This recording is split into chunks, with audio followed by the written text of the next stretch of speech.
అత్యంత కృప కలిగిన యేసు క్రీస్తు నామములో వాక్యాన్ని వింటున్న బిడ్డలందరినీ కూడా దేవుడు సమృద్ధిగా దీవించి ఆశీర్వదించును గాక. ఆమేన్. అమ్మ బాబు, ఎలాగున్నారు? అందరూ బాగున్నారు కదూ? ఉదయమే లేచి ప్రార్థన చేసుకున్నారా?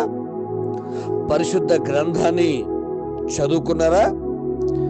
అప్పుడే 2025వ సంవత్సరం మరి ఒక నెల గతించిపోతూ ఉంది. చివరి రోజులో ఉన్నాం. ఈ నెల అంతా ఎలా గడిచింది? ఈ నెల ఆధ్యాత్మిక జీవితంలో ఎంత బలపరచబడ్డావు, అలాగే శారీరక జీవితంలో కూడా ఎంతగా వర్ధిల్లావు ఆలోచన చేయి. ఎందుకంటే ప్రతిరోజు ఒక రీక్యాప్చులేషన్ అనగా పునర్విమర్శ ఉండాలి. ఆధ్యాత్మికంగా నువ్వు ఎదుగుతూ ఉంటే ఆటోమేటిక్గా శారీరక జీవితాల్లో కూడా నువ్వు ఎదుగుతూ ఉంటావు. అంతే తప్ప ఎండిపోయిన స్థితిలోనో ఎండిపోయిన బావుల్లోగానో మనం ఉండకూడదు. బావి అంటే గుర్తొచ్చింది, పరిశుద్ధ గ్రంథంలో ఇంచుమించు 7 రకాల బావులు ఉన్నాయి. ఒక బావి గురించి ఈరోజు మనం ధ్యానం చేద్దాం. మిగిలిన బావుల గురించి రేపు ఉదయకాల సమయంలో ధ్యానం చేద్దాం. మొదటి బావి ఏది అంటే 2వ పేతురు పత్రిక 2వ అధ్యాయం 17వ వచనాన్ని మనం చదివినప్పుడు, వీరు నీళ్లు లేని బావులను పెనుగాలికి కొట్టుకుని పోవు మేఘములై ఉన్నారు, వీరి కొరకు గాఢంధకారం భద్రము చేయబడి ఉన్నది అనే మాట కనబడుతుంది. పరిశుద్ధ గ్రంథములో ఒకటి నీళ్లు లేని బావి, ఒకటి పూడ్చివేయబడిన బావి, తిరిగి త్రవ్వబడిన బావి, మూత వేయబడిన బావి, ఉబుకుచున్న బావి, సాక్షార్థమైన బావి, మరి ఇలాగా చాలా రకాల బావులు ఉన్నాయి. ఈరోజు మనం నేర్చుకునే బావి ఏది అంటే, ప్రియ దేవుని బిడ్డలారా, నీళ్లు లేని బావి. అర్థం చేసుకుందాం. పరిశుద్ధ గ్రంథం ప్రకారం మన వాక్యాన్ని ధ్యానించినట్లయితే పరిశుద్ధ గ్రంథంలో బావులకు చాలా ప్రాముఖ్యత ఉంది. హృదయానికి బావికి దగ్గర సంబంధం ఉందని చెప్పొచ్చు. బావి చాలా లోతుగా ఉంటది, హృదయం కూడా లోతైనది అని చెప్పొచ్చు. త్రవ్వబడిన బావి నుండి జీవజల ధారలు ఉబుకుతూ ఉంటాయి. అదేవిధంగా మారు మనసు పొందిన హృదయములో నుండి, క్రీస్తు రక్తములో కడగబడిన హృదయం నుండి మరి దేవుని యొక్క జీవజల దారులు బయలుదేరుతూ ఉంటాయి. సామెతల గ్రంథం 4:23 అదే మాట మనకు కనబడుతుంది.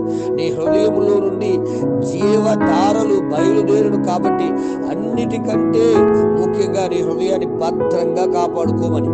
అవునండి, హృదయాన్ని భద్రంగా కాపాడుకుంటే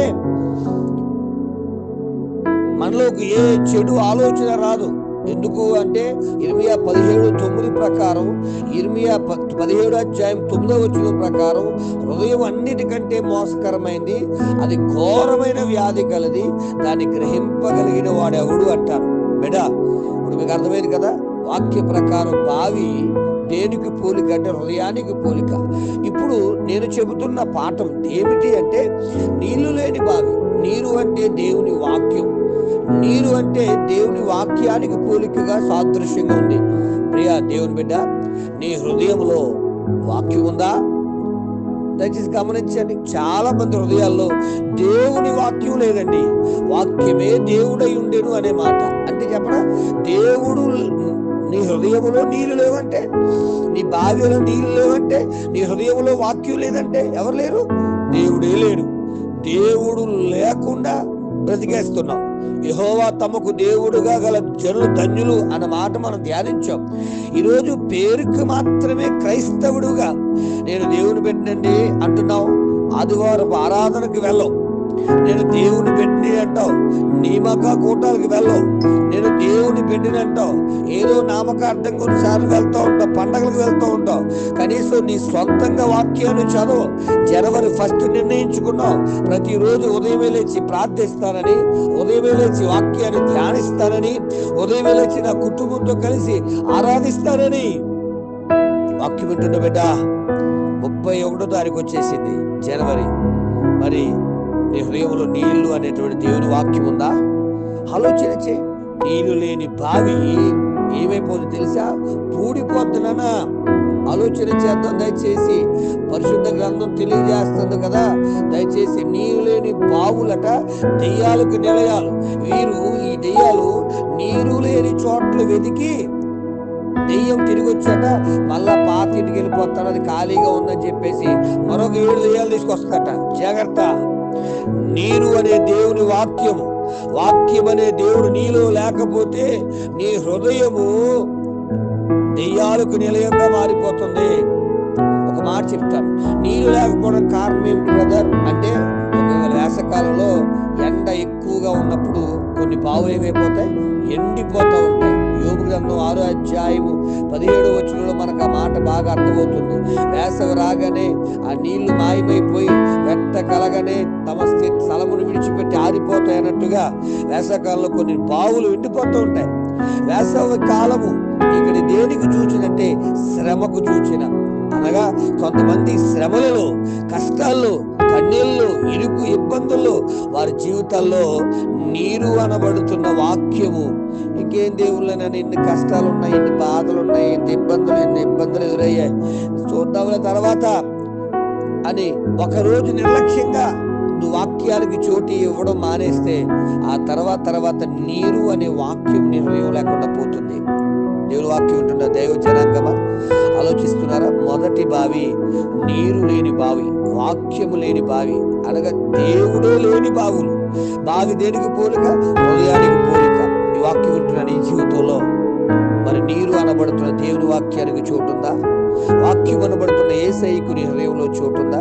ఒకవేళ లేకపోతే ఈ రోజు నుంచి అయినా దయచేసి దైవజనుడిగా తెలియజేస్తున్నా, నేను మేలుకోరి చెబుతున్నాను. తమ్ముడు, చెల్లి, అన్న, అక్క, తండ్రి, తల్లి, లేచిన వెంటనే వాక్యాన్ని చదివి కనీసం ఒక వచనమైనా నీ బిడ్డలతో నీవు కలిసి కంటతో చేయగలిగితే ఏదో ఒక రోజు నా కంటతో వాక్యం నీ బ్రతుకును, నీ జీవితాన్ని మార్చేస్తుంది, నీ కుటుంబానికి ఆశీర్వాదకరంగా మారుస్తుంది. కాబట్టి నీరు లేని, వాక్యం లేని బావివలే కాక, వాక్యం లేని హృదయములే కాక నీ గుండెల్లో ఆయన హృదయాన్ని ఉంచుకుంటూ పరిశుద్ధ జీవితాన్ని జీవిస్తూ ముందు కొనసాగుదాం.